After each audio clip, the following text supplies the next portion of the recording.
Muy buenas, ¿cómo están? Soy Emilio Perini, es para mí un gusto, un auténtico placer estar aquí nuevamente con ustedes para hacer Tenemos Historia, el programa, el espacio de radio donde nos proponemos revisar con distintos intelectuales, académicos, historiadores, periodistas, escritores, oftalmólogos, médicos, en fin, todo aquel que de alguna u otra manera haya hecho algún análisis de nuestro pasado y nos ayude a comprender cómo llegamos a ser lo que hoy somos y tal vez nos dé alguna idea hacia dónde vamos, y si de última no nos sirve para todo eso, nos sirve para aprender algunas cosas que nos dan un importante bagaje cultural y probablemente también más riqueza para no plantearnos siempre los mismos problemas, sino tener enfoques diferentes que permitan soluciones un poco más creativas. Por lo menos esa es mi humilde esperanza. Omar, ¿cómo estás? Muy bien, muy bien, muy bien.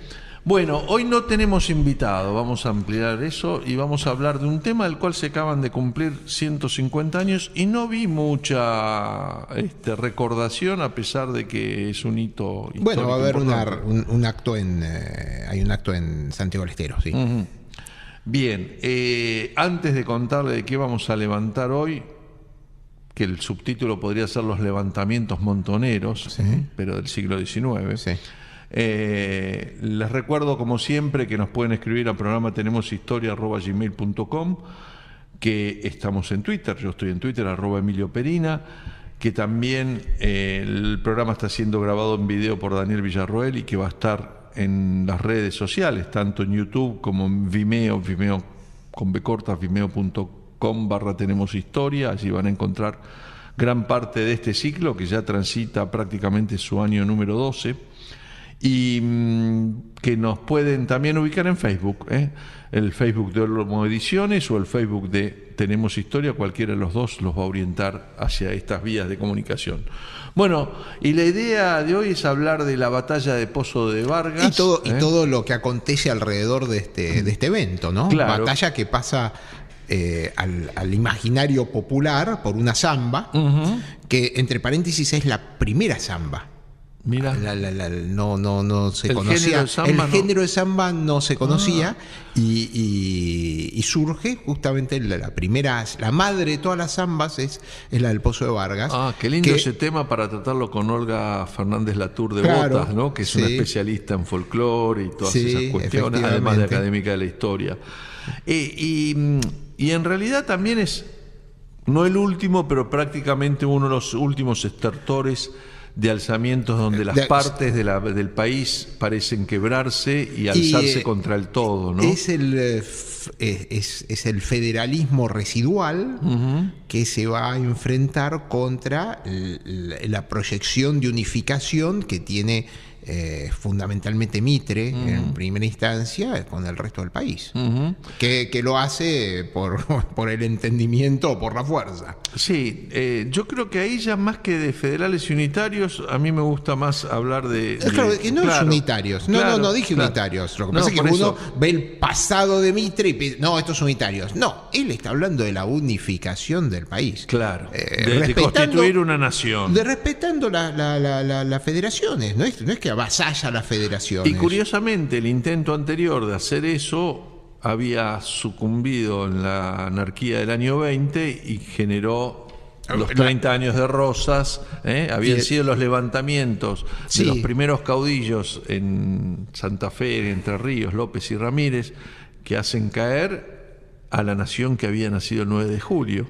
En realidad yo diría que el antecedente previo de este evento uno lo tendría que encontrar este intento de unificación fallido, pero es en realidad fallido por parte de Buenos Aires, es cuando la separación de la Confederación, no vayamos tan atrás, en 1820, en 54, pero el primer momento donde el riesgo de desmembrarse y es la anarquía. Sí. El segundo, por supuesto que tenés razón, y precisamente lo que a Buenos Aires la asusta de la Constitución y de cómo venía esa unificación tenía que ver también con los recuerdos de la anarquía, ¿no? Claro. Más allá de algunos beneficios económicos que Buenos Aires tenía. La prerrogativa que pensaba preservar. Claro.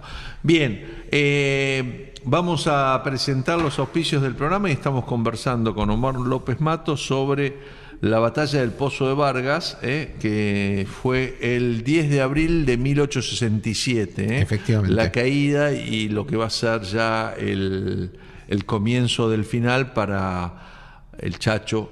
No, el Chacho Peñalosa, ya había ¿no? muerto. Este es Felipe Varela. Perdón, Felipe Varela. Felipe sí, Varela. Perdón, Felipe Varela, sí. Perdón. Que era uno de sus secundones, Felipe Varela entonces. Exactamente. Bien.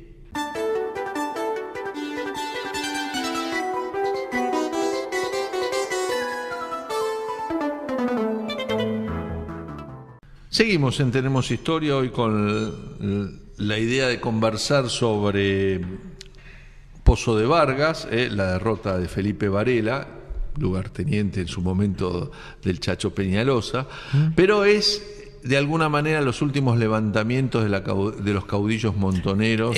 Sí, es el último popular. Por eso pasa también a la mitología, ¿no? Claro, no va a ser el último levantamiento de la Partes contra el Todo, porque ese lo va a tener la provincia de Buenos Aires, precisamente en 1880. Y claro, a partir de ahí ya la unificación de la República y el Estado Nacional surgen con toda plenitud de poder y fuerza, ¿no?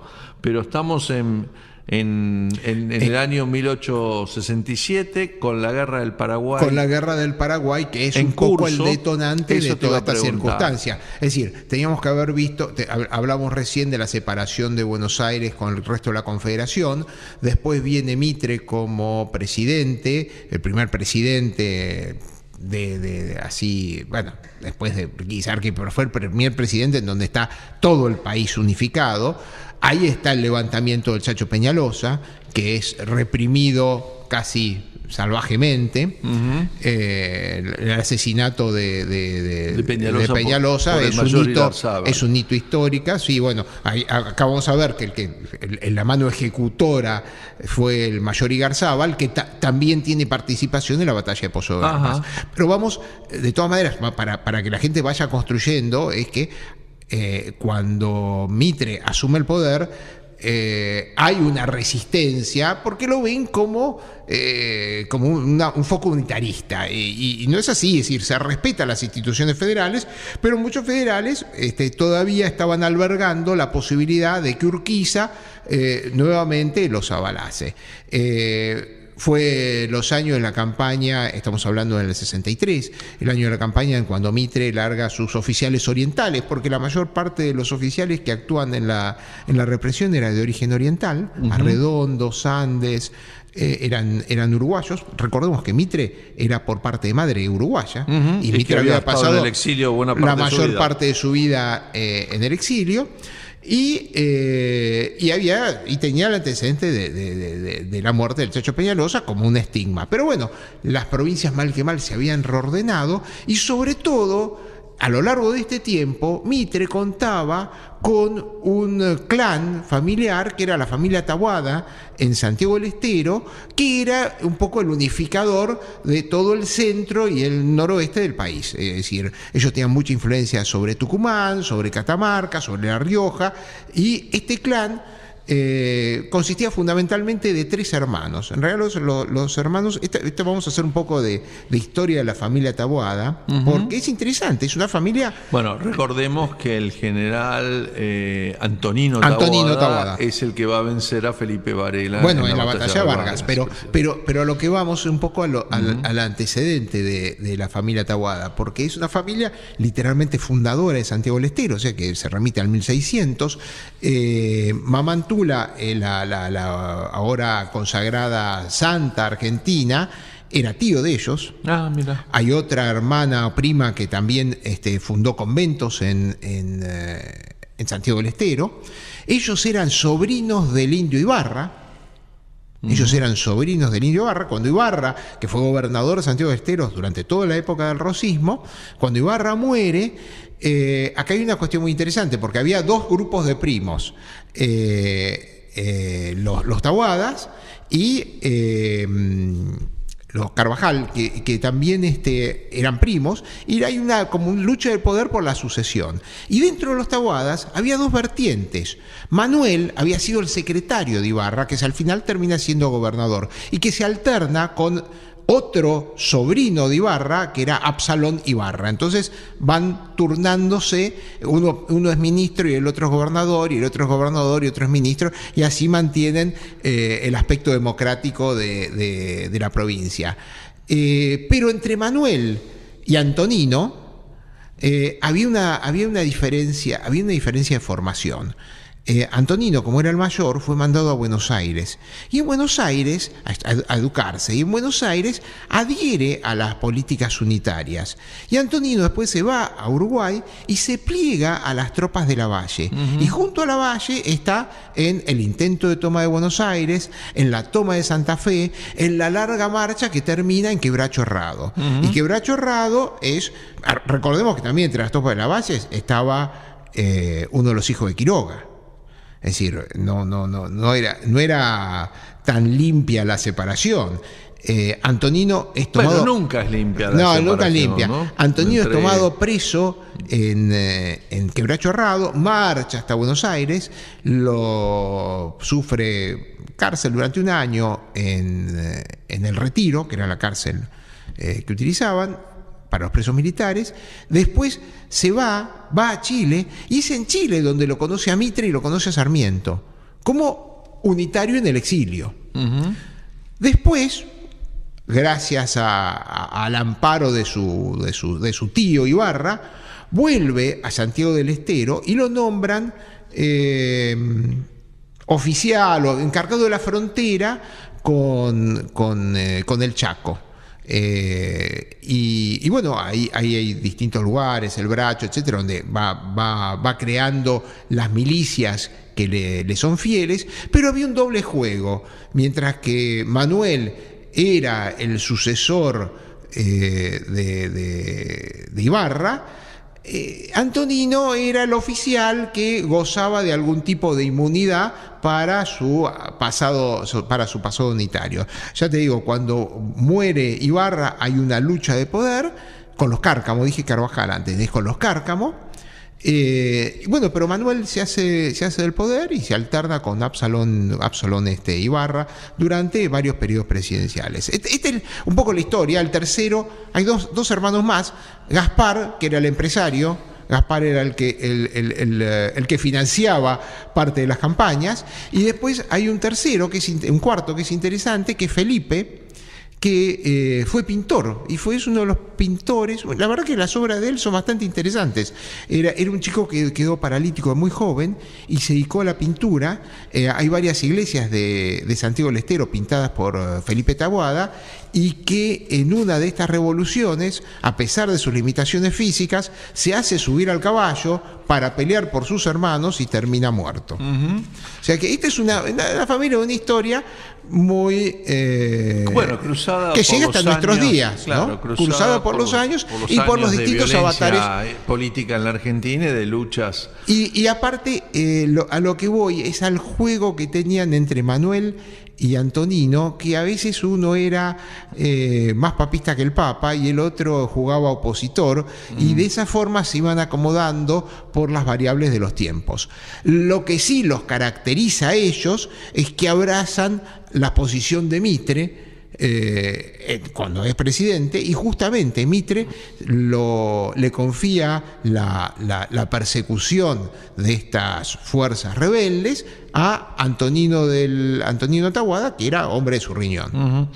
Bueno, en un trabajo publicado ya hace más de 40 años, el Memorial de la Patria que dirigió Félix Luna, Trinidad Delia de Vas a ver Cianelli. que este acontecimiento está relacionado con Félix Luna. Después te lo voy a contar. Sí, claro, por antecedentes familiares.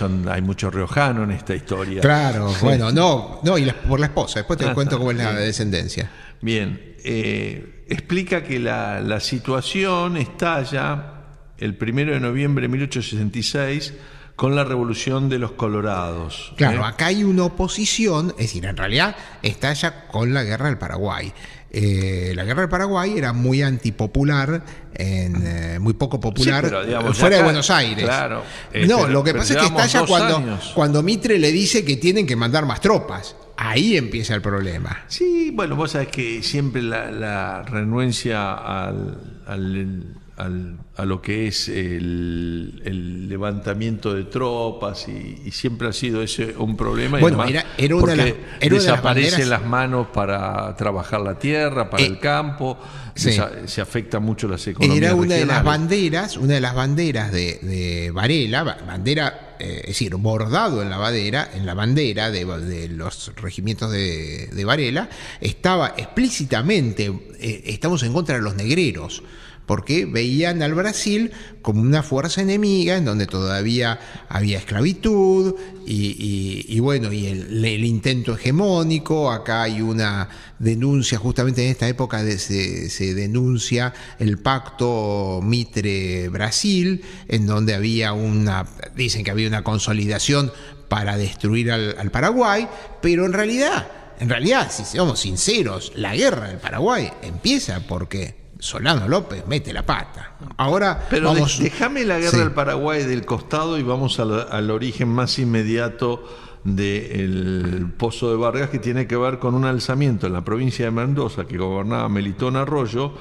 y que ocupaba el cargo desde el 1 de noviembre. 8 días después, el 9 de noviembre, se le amotina la policía, señor, por una falta de pago.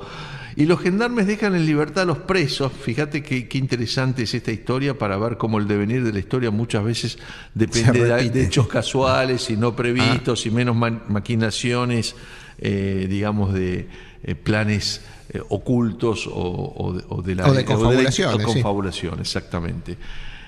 Da menos para las más de las veces para las teorías conspirativas que para cómo suceden las casualidades.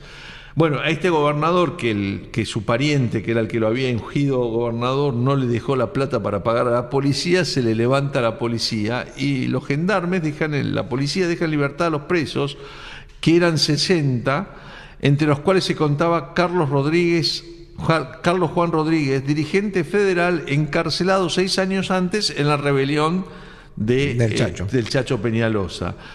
Y este hombre, simultáneamente, también se subleva un cuerpo de 280 hombres reclutados para ir a la guerra del Paraguay. Exactamente. Por Manuel Ares. Pasa en distintas y los partes del país. Se juntan con estos señores, toman las armas y con eso producen el primer golpe en la zona de Cuyo, que va a dar origen a todo este levantamiento de la zona cuyana, en Mendoza primero. Y vos sabés que el gobernador, ¿a quién le va a pedir ayuda? Precisamente, vos lo nombrabas recién, le va a pedir ayuda a Irarzábal, que estaba al frente de un regimiento nacional en la frontera contra los indios. Uh-huh. Y la verdad que Irarzábal va a ser derrotado al enfrentar a estos... porque muy rápidamente los 280 hombres más los 60 presos se convirtieron en 400, 500... Sí. Y Irarzábal huye hacia San Juan. Uh-huh. Y ahí se empieza a producir como una parte del levantamiento en cadena, yo diría, ¿no? Pero todo eso lo vamos a conversar en el próximo bloque. Pero no dejó de interesarme que al final la cosa empezó cuando no le pagaron a la policía en Mendoza, Hacemos una pausa y seguimos conversando con Omar López Manto sobre la batalla de Pozo de Vargas, de la cual se acaban de cumplir o se están cumpliendo 150 años.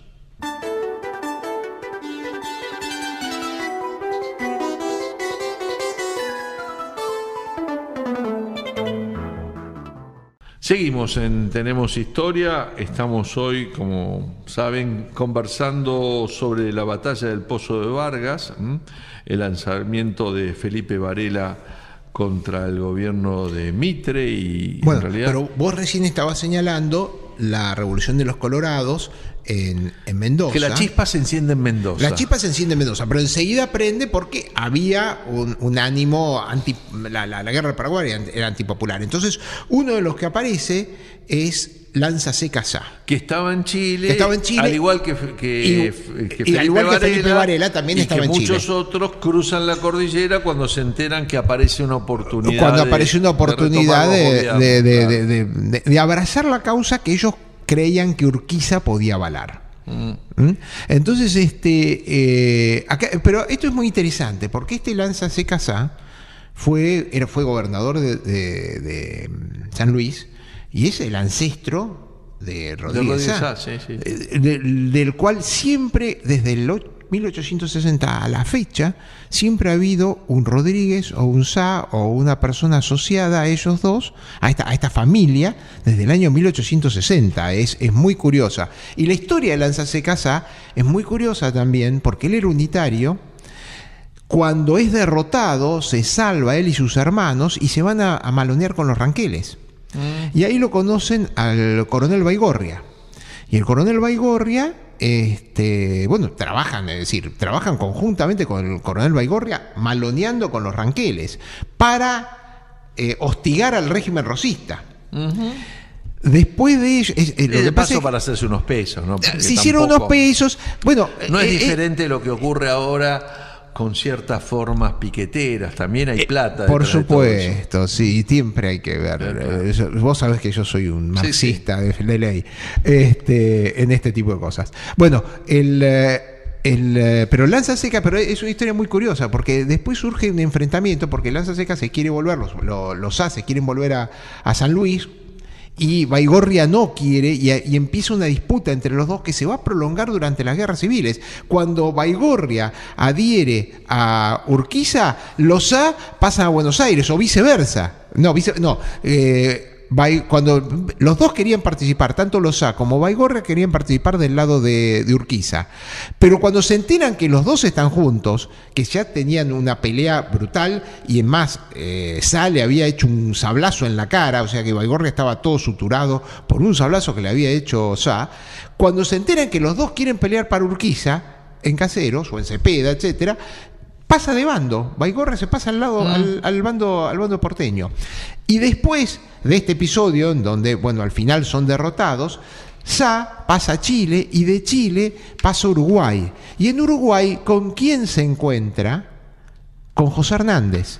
Y toda la historia de las cautivas, que él había vivido, porque él convivió con cautivas. De hecho, parte en eso se amancebaron con una ranquelina, y parte de la esencia de los A es ranquelina.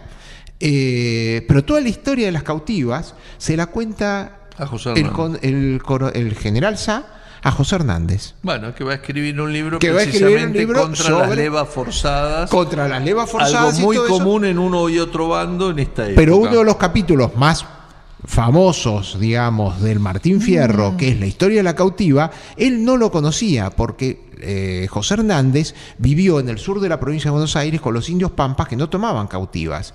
Entonces, cuando conoce la historia de cómo vivían las cautivas, la conoce de boca de Lanzaseca Sá. Bien. Fíjate vos cómo todo esto después termina, repercusiones literarias, y que, la literatura a veces es una forma en donde se puede subvertir la historia, ¿no? Bueno, la cuestión es que en diciembre de 1866 todo Cuyo estaba en armas y La Rioja también estaba sublevada. Y entonces, La Rioja y Catamarca. Y ahí aparece Varela, que estaba en Chile. Había también cruzado la cordillera. Que estaba en Chile y de a pie, como decía. Y se vuelve con un regimiento de 150 chilenos, entre los cuales había una banda de músicos. Y esto viene a colación después cuando hablemos de la historia de la Zamba de Vargas. O sea, venían con banda de música. Venían con banda de música, sí. Y también las tropas oficiales. ¿Eso tiene que ver con una moda? ¿Con que las bandas musicales generalmente se imponen en las guerras napoleónicas para estimular el coraje, la banda, pasar música durante la batalla, durante el combate, era una costumbre napoleónica, antes o después, y después que se siguió popularizando. Las bandas militares existen en todo el mundo, y no en el fragor de la batalla, porque hoy en día las batallas se tratan de iniciar en forma silenciosa, pero en ese momento la música era parte intimidatoria. Todos los uniformes vistosos de los franceses era una forma intimidatoria. Imagínate vos, una cosa es venir una masa verde homogénea, caqui, y otra cosa es venir soldados de rojo rutilante, de azul, con dorados y entorchados, y que avanzan con sus caballos a todo galope. Era una forma de intimidar al enemigo. Acá el resabio más conocido, son los granaderos de San Martín, etcétera. Pero había este tema. Y las bandas eran parte de la cultura militar. Bueno, el Felipe Varela, catamarqueño, había sido, como dijiste bien, lugarteniente del Chaco, había actuado en las batallas de Lomas Blancas y de Las Playas, Sí. y a la muerte del Chaco se fue a Chile, pero después pasó a Entre Ríos, donde fue decán de Urquiza.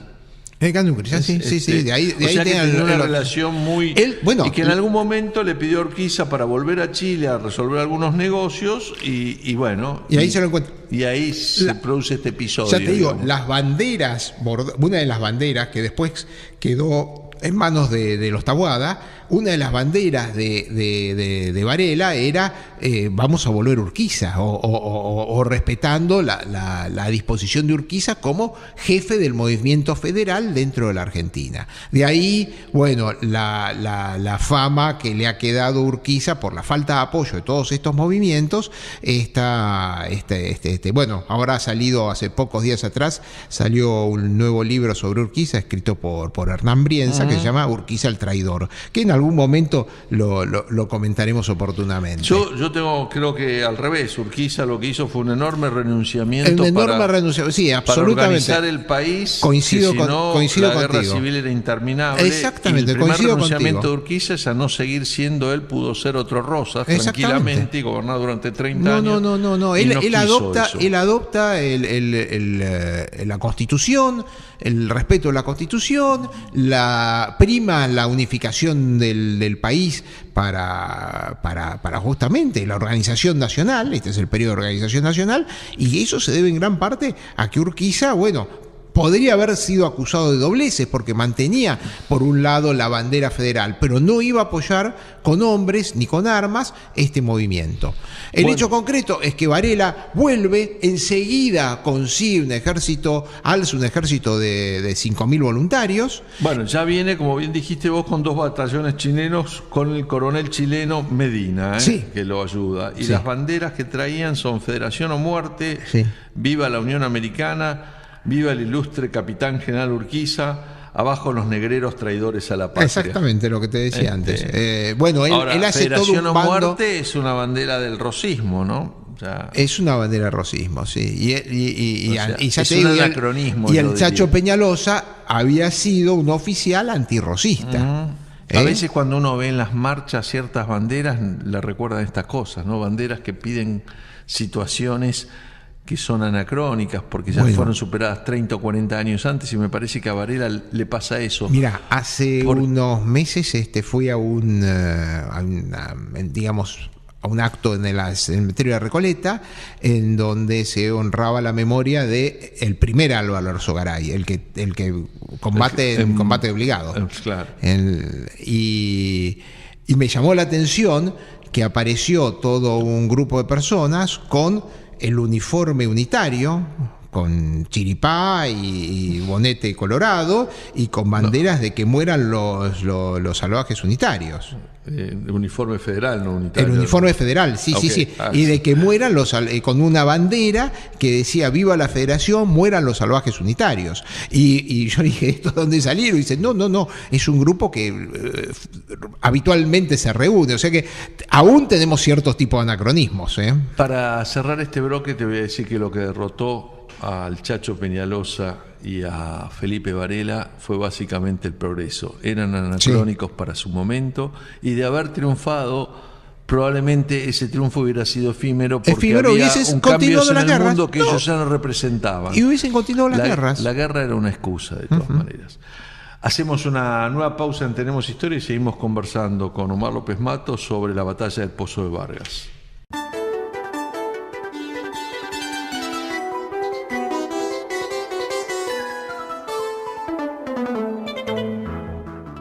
Tercer bloque del programa de hoy de Tenemos Historia. Soy Emilio Perini y estamos junto a Omar López Mato conversando sobre la batalla del Pozo de Vargas, 10 de abril de 1867, el fin de las rebeliones montoneras, porque la siguiente rebelión ya tiene otra característica, es la rebelión de la provincia de Buenos Aires, que se arma. Sí. Varela siguió un tiempo más, llegó hasta Salta, tomó Salta, después se fue, realmente terminó en Bolivia. Era un movimiento agónico. Claro. Era un movimiento de agónico. hecho, nunca más logró juntar la cantidad de hombres que consiguió para el momento de Pozo de estamos Argas. con 5.000 soldados, Claro. de los que parte de La Rioja, después de ahí... Tenía superioridad numérica frente a las tropas nacionales. Las tropas nacionales no llegaban a 2.500. Claro, Era justamente duplicaba pero el ¿cuál número. era el punto? Las tropas nacionales Las tenían tropas superioridad nacionales en estaban tecnología. en tecnología y en táctica y en agua. Y En agua, porque esta disciplina. derrota fue por el agua. Claro. También. Pero bueno, vamos a la batalla. Sí, Varela se escapa, es decir, Varela empieza a irse hacia Catamarca, a conquistar Catamarca, su terruño. Claro, porque la idea original era levantar todas las todo el provincias del norte. norte, Claro, todo el voltear norte. a todos Todo los el gobiernos norte. con golpes de Estado y revoluciones y sumarlos a la causa. Mitre distrae tropas del Paraguay, tiene 3.000 efectivos que trae el Paraguay para tropas de línea, para justamente amansar o aplacar esta revuelta, y lo nombra, en este brazo, lo nombra al general Taboada, Antonio Taboada, que va con su hermano Manuel, que en ese momento no era gobernador, era ministro. Y lo adoptan como asesor técnico, digamos, al mayor Igarzábal, que ya has nombrado anteriormente, ya hemos nombrado, que Había sido derrotado al comienzo de había esta sido rebelión. derrotado en la rebelión, pero que es una persona con conocimientos técnicos de batalla de línea muy bien formado. También pliegan algunas tropas de infantería, el 6º de Infantería, lo que era Luis María Campos, el famoso 6 de línea, las derivan para reforzar las tropas de Varela y le mandan 500 fusiles.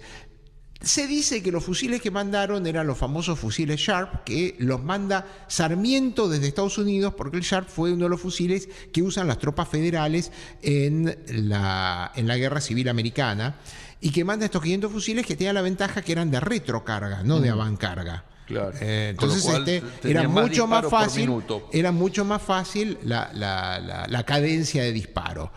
No eran los Remington. El Remington viene después para la campaña, 1880, para la campaña del 1879. desierto. No, la campaña del desierto ya tenían Remington. Sí, por eso 79.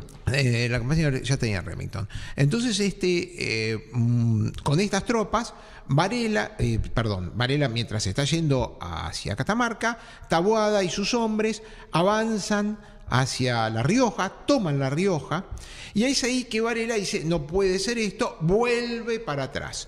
Primer error táctico. Y estratégico. Y segundo error táctico es que, a pesar de que él dice que hace la previsión de revisar los pozos, ninguno de los pozos entre Catamarca y La Rioja tenían agua. Entonces, cuando llega a las puertas de La Rioja, el último pozo era un lugar que se llamaba Pozo de Vargas, un campo que hacía también ladrillos, o sea que el terreno era medio irregular, dificultaba un poco la maniobra de la caballería, que era la fuerza fundamental de Varela, y eso, y 2 cañoncitos, había traído desde Chile 2 cañoncitos, y fíjate vos, esto es terrible, porque no sé si a veces nosotros estamos alejados de todo lo que es deterioro o todo lo que es faltas fisiológicas. No experimentamos jamás así hambre de días, no experimentamos sed. El hambre se puede tolerar, la sed en menos de 48 horas te mata. Yo he experimentado la sed cuando me operaron de divertículos y no me dejaron tomar nada durante 5 días. Bueno, pero estabas hidratado. Sí, estaba hidratado, pero igual la garganta... Sí, la garganta, bueno, pero te podrías haber mojado, pero estabas hidratado por vía parenteral. No, pero lo que es muy impresionante es cómo se te pone... Cuando no tomas nada durante 5 días, la garganta es tremendo. El otro que estuvo a punto de morirse de sed durante la campaña en Perú. Y acá en la guerra del Chaco paraguayo también hubo muertes. Es una situación terrible. A Varela se le murieron varios de los combatientes antes de empezar la batalla por sed. Que la tropa llegó cansada y con sed frente a La Rioja, y claro, tenían que tomar el pozo porque ahí estaban las tropas. Entonces lo que hizo Taboada es rodear el pozo con la infantería y venía a tomar el agua. Venía a buscar agua. Varela, que era una especie de romántico en ese sentido, le manda una esquela pidiéndole, porque no lo intima, le pide que se una a la causa federal. Taboada le dice que no, concretamente, y empieza la batalla a la 1 del mediodía, es decir, era un día de calor, justo empieza la batalla a la 1 del mediodía. Las tropas de Varela se forman. El ala derecha está a cargo de uno de sus caudillos, Elizondo, que se pierde un poco en la memoria de la historia. Después está Medina, el coronel chileno que lo había acompañado justamente desde Chile. Y el último... Aportando tropas chilenas también. Y el que está cargo del ala izquierda lo marco es Chumbita. Viste que los historiadores revisionistas truchos suelen marcar siempre la presencia de tropas brasileñas. Claro, pero cuando son chilenas nadie dice nada. Eso es verdad, tenés razón. Bueno, y el otro es el coronel Chumbita. El coronel Chumbita es el que dejó una descendencia muy interesante, porque bueno, uno es el historiador Hugo Chumbita, desciende de él. Y la otra es la esposa de Félix Luna, que en ese momento estaba en bandos distintos, porque la historia de Félix Luna es descendiente de Hugo Chumbita. De este coronel Chumbita. Y también otro que es descendiente es el doctor de la Fuente, el cardiólogo. Sí, claro. Bueno, también es descendiente de este Chumbita. O sea, fíjate vos, hubo varios gobernadores de La Rioja, de la Fuente fueron gobernadores de La Rioja. ¿Sí? Fíjate vos la descendencia prestigiosa que deja este severo Chumbita, y que en la batalla no tiene mucho que hacer. El primer movimiento, Elizondo avanza sobre el flanco que estaba a cargo de... Es notable porque vale la pena repetirlo. En la batalla se calcula que combatieron entre 7 y 8.000 hombres. Sí, 5.000 de parte de Varela y 2.000 y Paco de parte de Taboada. Más que lo duplicaban, y sin embargo, bueno, claro, al llegar cansados en las condiciones superioridad que llegaron, tecnológica, orden de línea, y Garzábal era un oficial de línea, tenían la infantería, veteranos de la Guerra del Paraguay, tenían una... Bueno, lo que pasa es que al principio de la batalla le toman la caballada a Manuel Taboada. Es más, le toman todo el parque de Manuel Taboada, lo dejan, le robaron muchas de las propiedades. Lo que pasa es que Elizondo, en vez de insistir, se dirige a La Rioja y toma La Rioja y la saquea, la saquea. Después la terminan también saqueando las tropas de Taboada, pero bueno, el primer saqueo es por parte de Elizondo. De vuelta, recuerda ciertas cuestiones actuales donde todo es por un saqueo. Sí. Bueno, aunque se lo disfrace con otras... ¿Sabes que porque con el saqueo se le paga a la tropa, ¿no? Claro, es la prerrogativa del vencedor desde los tiempos de Alejandro Magno. O sea que esto no lo vamos a cambiar, no lo vamos a cambiar en una provincia argentina. Bueno, si te parece, no sé si te queda algo más de la batalla en sí. Bueno, no, es una parte del sostén, es una parte del sostén. Sí, entre los presos está la amante de Varela, la tigresa Díaz, que tenía fama de bandolera, y la toman presa. Y Taboada la encierra en el Bracho. El Bracho es una zona complicada hoy en día en el Chaco santiagueño. Y Varela, para que se la devuelvan o le respeten a su pareja, le escribe una carta a Fray Mamerto Esquiú, que actúa interviniendo frente al general Taboada para que liberen a la tigresa Díaz, que vuelve a La Rioja, en donde pasa sus últimos días. Pero Varela no hizo la heroica de Ramírez con la delfina. No, Varela muere en 1870 de tuberculosis. Estaba muy enfermo de tuberculosis ya entonces. Bien. Última pausa del programa de hoy de Tenemos Historia. Hemos revisado cómo se fue produciendo la batalla de Pozo de Vargas, 10 de abril de 1867, y la zamba de Vargas, ¿qué tiene que ver? En el próximo bloque.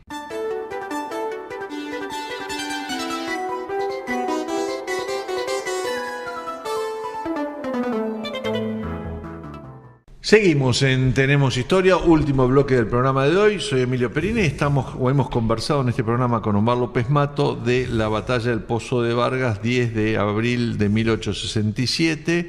Y al comienzo del programa nos contaste que se apareció un nuevo género musical con claro, la bueno, samba. En realidad también esta batalla, porque esta es una batalla más de las miles que se libraron durante las guerras civiles. Hubo batallas mucho más importantes que están olvidadas y sin embargo... Bueno, para mí Puente Alsina, donde claro, la carnicería de Puente Alsina en todas las 48 batallas, horas es tremenda. Quebracho Herrado para Lavalle, que es que es donde termina la campaña, literalmente termina la campaña de Lavalle, Caguazú, un montón pero miles de batallas que a veces se recuerdan en alguna calle, pero sinceramente están la mayor parte olvidadas. Y esta, que es una batalla que, bueno, no era menor porque estuvimos explicando la importancia, pero eso trasciende por una zamba que, como te decía, es la primera zamba que se conoce, la madre de todas las demás zambas, porque la zamba no, al igual que el tango deriva de la habanera, la zamba deriva de la zamba chueca chilena.